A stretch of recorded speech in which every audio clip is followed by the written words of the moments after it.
नमस्कार दोस्तों, मैं हूं कृष्णा कुमार और आपके इस चैनल पे स्वागत करता हूं। तो देखिए, आज की इस वीडियो में मैं जो है सेल्स के पार्ट 3 लेके आ चुका हूं, जिसका नाम है रिक्तिका। रिक्तिका मैंने इसके पहले वाले पार्ट्स में मैंने सेल का इंट्रोडक्शन, उसके बाद पादप कोशिका और जंतु कोशिका, इन सभी के बारे में हम लोग ने अध्ययन किया था। और आज हम लोग करने वाले हैं रिक्तिका का अध्ययन, यानी कि वैक्यूल्स। इसको इंग्लिश में बोलते हैं वैक्यूल्स। तो अगर आप चैनल पे नए हो तो चैनल को सब्सक्राइब कर लो और बेल आइकन दबाना ना भूलना। चलिए देखते हैं हम लोग अपने रिक्तिका को। तो देखिए, हमारा पहला जो है टॉपिक जो है वो है, कहता है प्रारंभ में पादप कोशिका में कई छोटी छोटी रिक्तिका पाई जाती है। प्रारंभ में जब मतलब कोशिका का जन्म होता है, तब रिक्तिका का जन्म होता है, तब प्रारंभ में जब जन्म होता है तब उसमें कई छोटी छोटी रिक्तिकाएं होती है, कई छोटी छोटी होती है। कई ठो मतलब जैसे मान लीजिए इसका एक ये रिक्तिका है, इसका जन्म हुआ, इसमें कई सौ छोटी छोटी, इसी में कई छोटी छोटी रिक्तिका पाई जाती है। पादप कोशिकाओं में वो भी है कि जंतु कोशिका में रिक्तिका नहीं पाई जाती। उसके बाद देखिए क्या कह रहा है, तथा परिपक्व अवस्था में एक या दो से बड़ी रिक्तिका कोशिका द्रव्य में पाई जाती है। परिपक्व अवस्था मतलब जब ये बड़ी हो जाती है, यानी कि इनकी मतलब वृद्धि हो जाती है, जब ये बड़ी हो जाती है तो ये परिपक्व अवस्था उसे कहते हैं, जब बड़ी हो जाती है। और इनमें मतलब एक या दो से रिक्तिका पाई जाती है, यानी कि कोशिका द्रव्य में एक या दो से अधिक रिक्तिकाएं मध्य में पाई जाती है। ठीक है, किसमें पाई जाती है? ये पादप कोशिकाओं में रिक्तिका होती है और जंतु कोशिका में नहीं होती। ठीक, हम लोग चलते हैं अब दूसरा हमारा टॉपिक क्या कहता है, जंतु कोशिका में रिक्तिका बहुत छोटी या अनुपस्थित होती है।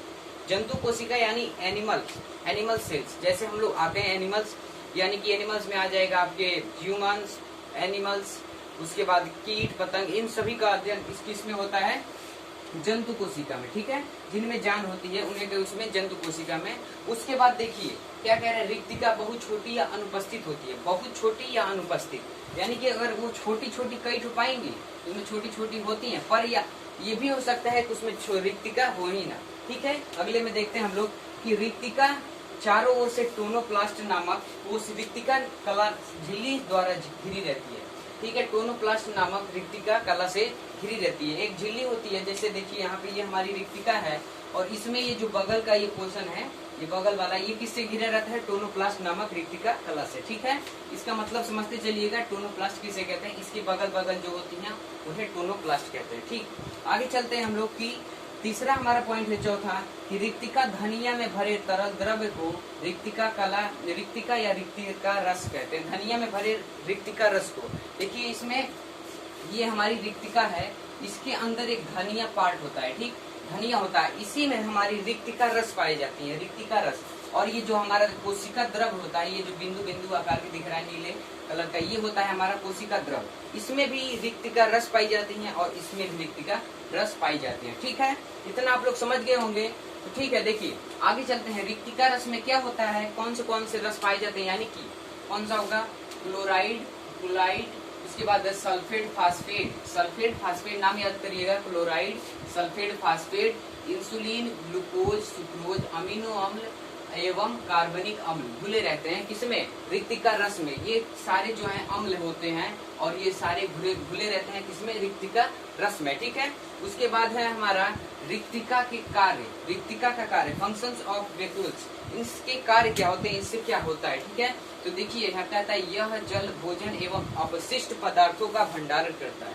किसका? जल, भोजन और अपशिष्ट पदार्थ। ठीक है, जल, भोजन, जल मतलब आप पानी समझ रहे होंगे, और ये जो है भोजन, भोजन यानी इसमें ग्लूकोज के रूप में भोजन होता है, ना कि जैसे हम लोग खाते हैं वैसे। इसमें ग्लूकोज के रूप में भोजन होता है, जैसे प्रोटीन हो गया, ये सब इसका क्या करता है? रिक्तिका भंडारण करता है, यानी कलेक्ट करता है, उसे रखता है। हमारे शरीर में कितने परसेंट पानी होता है? 65%। ठीक, ये 65% शरीर में पानी कहाँ रहता है? 65% हम अगर हमारे शरीर में पानी है तो हमारा वजन उतना ज्यादा क्यों नहीं होता? तो देखिए क्यों नहीं होता, क्योंकि ये कोशिका में होता है, यानी रिक्तिका कोशिका में होता है। इसलिए हमारा शरीर में पानी की मात्रा अगर ज्यादा होती है तो उसमें समझ नहीं आता कि इसका ज्यादा क्यों है। ठीक है, हम लोग इतना जान गए। उसके बाद देखिए, इनमें घुले रंगीन पदार्थ, इनमें घुले रंगीन पदार्थ जो होते हैं, मतलब ये chloride, sulphate, phosphate, insulin, glucose, sucrose, ये सब क्या है? रंगीन पदार्थ है। और इनमें घुले रंगीन पदार्थ जिसका नाम है, इन सभी को क्या कहते हैं? एंथोसाइमिन। एंथोसाइमिन पुष्पों को आकर्षण रंग प्रदान करता है। ये किसमें होते हैं? पादप कोशिका यानी प्लांट सेल्स। और प्लांट सेल्स में होते हैं तो इनमें क्या, जैसे आप लोग फूल, ये मान लीजिए एक फूल है, इसमें जो रिक्तिका ये रंग होता है, ये रंग होता है, इसमें रंग कहाँ से आता है? एंथोसाइनिन के कारण, ठीक। एंथोसाइनिन जो है पुष्पों को रंग, आकर्षक रंग प्रदान करता है, ठीक है, आकर्षक रंग प्रदान करता है। ये हो गया। अब हम लोग थोड़ा इसके फिगर को समझ लेते हैं। इसके फिगर में क्या कहता है, देखिए, कोशिका द्रव्य, ये कौन सी कोशिका द्रव्य की बात कर रहा है? जो रिक्तिका के बगल में ये बिंदु बिंदु बिंदु आकार की दिख रही है, इसे कहते हैं कोशिका द्रव्य। यहाँ जो तीर से देख गया है। उसके बाद देखिए, ये है माइटोकॉन्ड्रिया। क्या है? माइटोकॉन्ड्रिया, ठीक, माइटोकॉन्ड्रिया इसे कहते हैं। उसके बाद देखिए कोशिका भित्ति, ये पहली वाली जो लेयर है उसे कहते हैं कोशिका भित्ति। क्या कहते हैं? कोशिका भित्ति। उसके बाद है कोशिका कला, इसे कहते हैं, इसके बगल वाली लेयर, इस साइड वाली जो है, इसके बाद ऐसे है, उसके बाद इस साइड, इसे कहते हैं कोशिका कला, ठीक है। ये कोशिका कला हो गया हमारे यहाँ पे। उसके बाद है देखिए, ये हमारी है रिक्तिका, जिसके बारे में हम लोग अध्ययन कर रहे हैं, रिक्तिका, ठीक। उसके बाद क्या दिया है? ये है हमारा केंद्रक। क्या है? केंद्रक। केंद्रक को क्या कहा जाता है? कोशिका का कंट्रोल रूम। क्या कहा जाता है? Control room. उसके बाद देखिए, ये रहा हमारा हरित लवक, इसे क्या कहा जाता है? कोशिका का इसे हरित लवक को कोशिका कहा जाता है, रसोई घर। उसके बाद देखिए क्या है? टोनोप्लास्ट। ये देखिए, मैंने बताया था, ये यहाँ पे देखिए, रिक्तिका चारों ओर से टोनोप्लास्ट नामक रिक्तिका कला झिल्ली द्वारा घिरी रहती है। ये जो क्या है, ये लेयर जो है, इसे कहते हैं टोनोप्लास्ट। यही है हमारा टोनोप्लास्ट, यानी कि रिक्तिका कला। तो देखिए, ये हो गया हमारा रिक्तिका। और चलिए हम लोग आगे चलते हैं जीव द्रव्य पे। जीव द्रव्य क्या होता है, इसकी खोज किसने की थी, आगे हम लोग इसका अध्ययन करने वाले हैं। तो चलिए जल्दी से जल्दी अपने चलते हैं टॉपिक पे।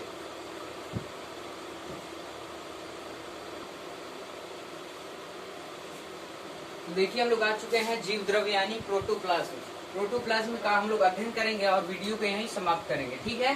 तो देखिए, प्रोटोप्लाज्म की खोज किसने की थी? देखिए, सर्वप्रथम इसे किसने देखा था? कार्टी ने। कार्टी एक वैज्ञानिक थे और इन्होंने देखा था, कब देखा था? तो 1771 ईस्वी में, ठीक। जीव द्रव्य की कौन देखा था, यानी खोज किसने की थी? कार्टी ने, ठीक है। इन्होंने देखा तो इन्हें सर्वप्रथम खोज भी इन्होंने ही किया होगा। कब किया था? 1771 में, याद रखिएगा, ठीक। फिर है डुजार्डिन ने इसे सारकोड कहा। क्या कहा? डुजार्डिन ने इसे सारकोड कहा। डुजार्डिन एक वैज्ञानिक थे, उन्होंने इसे क्या कहा? सारकोड कहा। सारकोड, सर्वप्रथम सारकोड का प्रयोग किसने किया था? तो कौन किया था? डुजार्डिन, ठीक है। नाम याद रखते जाइएगा, प्रैक्टिस बैच में पूछा जा सकता है, ठीक है। तो देखिए, पुरकिंजे ने सर्वप्रथम इसे प्रोटोप्लाज्म कहा। पुरकिंजे एक वैज्ञानिक थे, इन्हें प्रोटोप्लाज्म कहा। सर्वप्रथम क्या कहा इन्होंने? इसे प्रोटोप्लाज्म, यानी इंग्लिश मीनिंग इन्होंने ही दिया था, प्रोटोप्लाज्म। उसके बाद देखिए, और कब दिया था? ये देखिए 1839 में। किसने दिया था? पुरकिंजे ने। कब? 1839 में इसका नाम दिया था प्रोटोप्लाज्म।